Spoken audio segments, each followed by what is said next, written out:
Keep your eyes open, family. Keep your ears open. And what I'm saying about that is that our brother that's about to come to this rostrum, he's going to give us some jewels. And like I said, I don't know how you felt when you came through the door, but you're going to feel a lot better when you leave. Why? Because you're going to get an intravenous injection spiritually of truth. And it's coming from a brother who is a hard-working soldier. He's our Delaware Valley Student Regional Minister, Rodney Muhammad. So let's bring him on with a rousing round of applause. Assalamu alaikum. Yes, sir.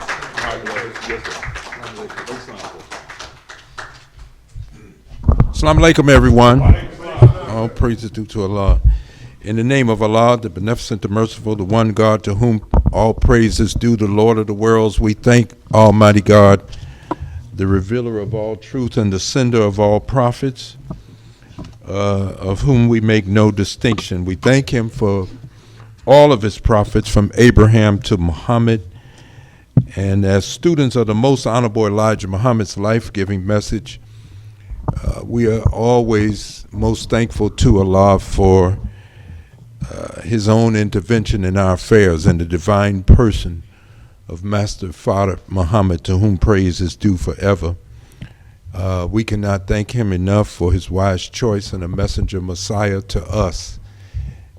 In his servant, the most honorable Elijah Muhammad, and of course, to the two of them, I stand before you eternally indebted for this rare, golden, and historic opportunity to help a man who represents the grace and the mercy of God.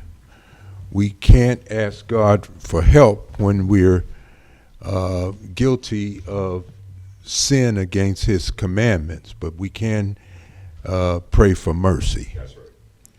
And he didn't ordain justice over all of his attributes. The Quran teaches us that it was mercy that was ordained over all of his attributes. So the way you can override a program in the computer, if God computes that we are scheduled for destruction, he can override it. Yes.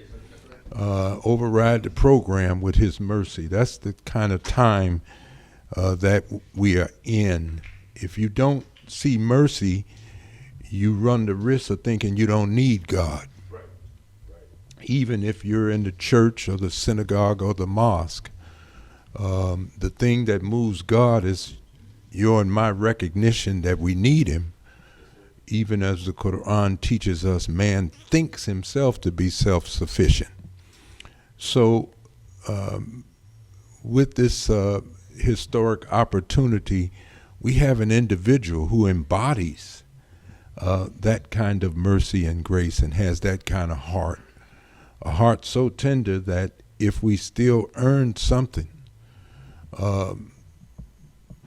that's unfavorable in the sight of God, he would have to be removed from us because his heart is too tender to watch what we would have to undergo. That's right. So I thank Allah for the Honorable Minister Louis Farrakhan, a man who allowed himself to be shaped, molded, and fashioned by God in such a time as the time we are in right now. So I thank you all, and I greet you with the greeting words of peace. Salaam alaikum. Well, we're still in the throes of probably one of the most traveled times in America, meaning more of her citizens travel during this time and maybe one other of their holidays than any other time in the country. Thanksgiving. If you've been given something, you ought to give thanks. I think it's more than turkey and the big things. And you know, food is a big thing for black people. We didn't have much of a way to show love and unity in that without the hands of our women who knew how to take what we were left with in the plantation life. You know, and we would do good to read a good book on slavery. Sometimes we talk and people might think, I think you're going a little too far with this. But you read a book on slavery, not that you have to carry a hatred for anyone, but you read a good book on slavery, you know what they're capable of in this land. And I remember hearing, as a younger FOI, I came in 81, that the Honorable Elijah Muhammad said that we were going to revisit slavery before this was over. I don't know that it will be like chattel slavery, but you certainly ain't going to have a lot of willing subjects. We don't want nobody telling us what to do. I don't know how you're going to get us in a camp and get us to cooperate, but I do think that mass incarceration is a form, and there may be other methods. I watched a movie on Netflix called Alice. I don't know if you've seen it. This young sister, Keke Palmer, is her name? Yeah. She plays in it, but they're on a plantation, and she's trying to escape. And she's running from the plantation. I'm thinking, maybe she's going to get away. The dogs, you can hear them. And all of a sudden, she runs out on a highway. Almost get hit by a 18-wheeler truck. We said, what is a truck doing during slavery time? So, we're watching this. We're thinking she done went through a time warp. Right. And so the whole movie, it seems like she escaped slavery by coming into a different time. But at the end, there's a statement at the end of the movie about the people who are still enslaved. Right. And some of our research department in the nation has revealed this, has uncovered this, that there are still some of our people in slavery. You can be kept somewhere and isolated from any other kind of information, and you really left to believe whatever you being told right there. I thought it was a time warp till she had the fire trucks. I guess I'm telling you a lot about the movie, but the fire trucks were driving in because they had set the place on fire. And I said, my God, they were enslaved right there in that little part. And, thank God, the only thing helped this black woman was she could read. The slave master had her in the house where she could read to them. And by her being able to read, she could go through phone books. When she got in this other area, she was looking these people up. Because I said, how does she know to find this woman? Yeah, she got off this plantation. So, I'm saying that their intent, their willingness, and execution on what they're willing to do to keep us enslaved, I mean, they only want us here if they can keep us in that status. Mr. Muhammad teaches that this is the time of the separation of the two people. And, they're not for us separating from them. This is disturbing to them to hear this. Since I've been in the work to help the Honorable Minister Louis Farrakhan over the years, I've spoken to 2 white audiences, and it never fails in the question and answer. Of all the questions they ask, you always get 2 questions. Do you all still call us the devil? You get that question. And they want to know, why do you want to separate? And But a lot of them are coming up. They act like they don't want us in the country. So, you know, the times that we're living in, I think we should at least see that there's something to what Mr. Muhammad has been teaching. If we started out with names, you know, we used to argue with people that was in the church and everything, but you really don't have to argue. You just point to the little grandchildren, say, let's line them up. What are their names? Because we didn't name them. And they have names that are either Muslim names or variations of it. It may not be that they ran to these names. I'm looking more at they gave up the names that were put on them. And Mr. Muhammad said that we could no longer go in their names if we want to be seen as an independent people. So we're just taking a few minutes out today during Thanksgiving, and we're just wrapping up the subject of the recipient of revelation.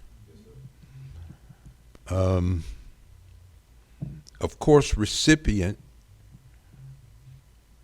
comes from the word receipts. That's how the young people say it. If I got real evidence, they say, I got receipts, right? Well, yeah, the messenger of God carries, he not only carries receipts, but he is the receipt for God that none of us will ever be able to get away with. God, how could you destroy everything and you never warned us?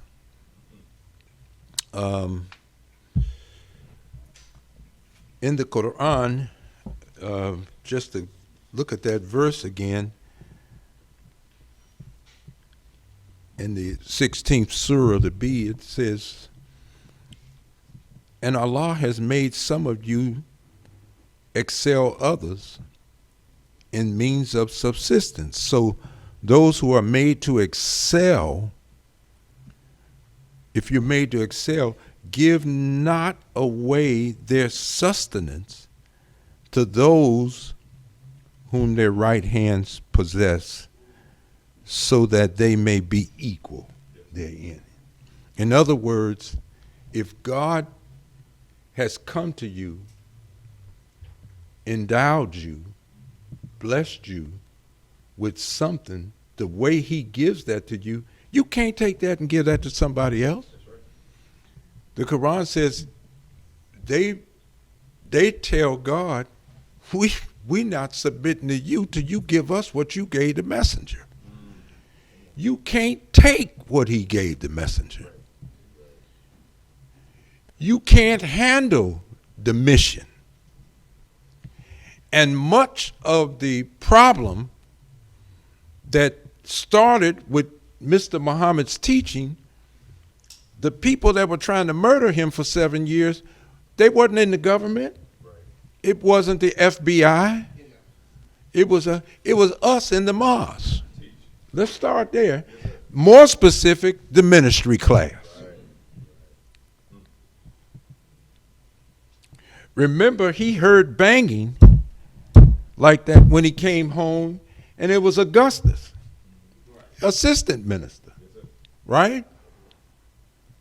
Crying, busting up a gun because they selected him to do the dirty work. And he could not bring himself to do it. What did they want? Because to me, if somebody's they're not giving you no money, they're not paying your bills and things like that. If you don't like the person, if you don't believe what they're teaching, why don't you just go somewhere? Why are you there? They want it from God. According to the Quran, we want the like of what you gave the messenger. But you can't handle what God gave the messenger. And what looks like exaltation and elevation from our vantage point, you don't know the suffering that people go through. And you don't know the suffering that the recipients of revelation hold while they got that message.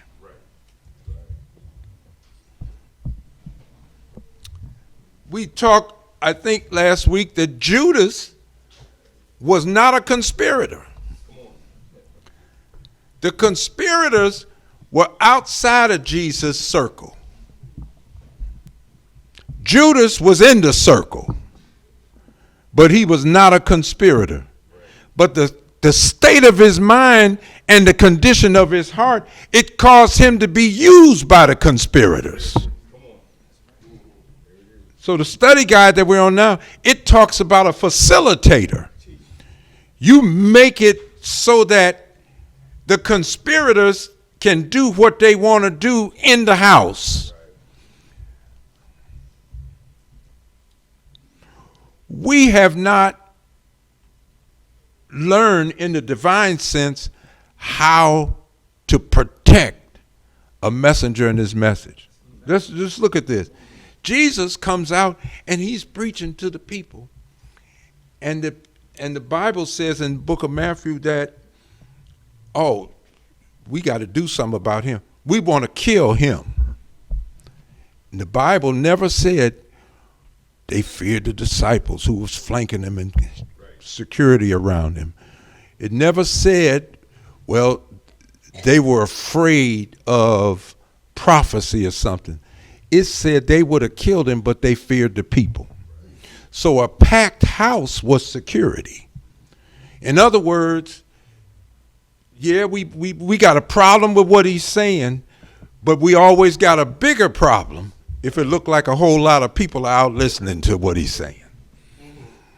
And as long as they don't see a lot of people paying attention to what he's saying, they're emboldened to move ahead with a plot. Why? Because if we kill him, there'd be no real public outcry from our calculation. So the Honorable Elijah Muhammad said, and the Honorable Minister Louis Farrakhan continues to say, the aim of this world is to kill the messenger. Why? Because he's the recipient of revelation. He's come up with something, as the Honorable Elijah Muhammad said, I believe it's in the book of Isaiah, they would shut their mouths at him. He said this represents the upper scientific class of the Caucasians, meaning that what he teaches, you see no scientific journals out disputing what the Honorable Elijah Muhammad teaches. You see there's no scientific conferences that come out where scientists of this world, theological scientists, have come out to condemn him. In other words, the things that he teaches about the creation, the things that he teaches about the origin of the Caucasian, all of this, they're not bringing anything out. They have shut their mouths at him. The only people that are in defiance of the Honorable Elijah Muhammad's teaching are white people who are not in that class and us. Let's get real. And Mr. Muhammad said, we dispute without knowledge. Two reasons: we haven't been given the knowledge to be a real disputer of him, and the other reason is we too damn lazy. We're not going to go to the library and pick up a book or encyclopedia, so I'll stand out on Shelton and Germantown telling you how what they're teaching is not true, and I don't even know what is true. Mr. Muhammad said, how can you dispute the truth and you don't know the truth? To be able to say what one is teaching is false. So the Quran says, they speak out of hearsay and conjecture. You ever hang with someone all your life doing all the ungodly things, and then all of a sudden you heard Farrakhan and you're ready to change your life, and now they ready to tell you how you're wrong, and they never been to Sunday school. You've been with them. You know they ain't been nowhere. And but now they're going to tell you, they're going to level to you a theological argument. My God. Talking like a scholar. And yeah, so in the Quran, they want his place. And that's going on today. Good God Almighty. The internet is full of stuff going on. People have put titles on themselves. They have elevated themselves to some kind of station. And you know, the Honorable Elijah Muhammad pointed out the people in Mecca. When the Quran teaches God's servant, I have freed you from obligation to this city. The 90th surah called the city. He tells his servant, I have freed you from obligation. So they feel Muhammad must be out of order. He won't take no instructions from Mecca. They don't understand. He's been freed from obligation of that city. And before this is over, you'll be obligated to Chicago. Because the sun is coming up in the west in the last day. See, God tells you in Genesis, in the beginning of this fight, the score is going to be settled from the seed of the woman and the serpent. Right? They're going to settle this score, and she shall bruise his head, and he will bruise her heel. So it's not a woman, it's a man styled as a woman, so we can see the quality that's in that man. And that man bruising the head of the serpent, that's where the poison is. The poison is not in the tail of the snake. It's in the head, right? And it bites you and injects you with the poison because that's where the poison is. The sac of poison is not throughout its body. It's in the head. So if he bruises the head where the poison is, he's taking away the snake's ability to deliver the poison. And bruising the head, the Honorable Elijah Muhammad said, that means this man is armed with unequaled wisdom and knowledge. And he defeats the high-wise arguments of the religious scientists of this day. That's our man, Farrakhan. He's been to the East and for 3 days wrangled with the scholars over point number 12 on the back page of our paper. When they heard his exposition, they couldn't sleep, but he slept well. Huh? He's comfortable in the knowledge that he has. Look what the Honorable Elijah Muhammad said of him. First, let's go to, brother, you don't have to study. Just stand up. He said, the Honorable Elijah Muhammad wasn't saying, I don't have to study what he had. What he was saying to me was that Allah is going to reveal something through me. You can't study what haven't been revealed. You can't set up a study session for something that God hadn't even said. That's anticipating the command. I was taught that when I came in FOI. Don't anticipate the command. Wait till he says it. So you out studying something you haven't even heard of. The minister said, we can't study it because it hasn't been revealed. But once he reveals it through me, now we can study it. So he was telling me to stand up and expect something. And if you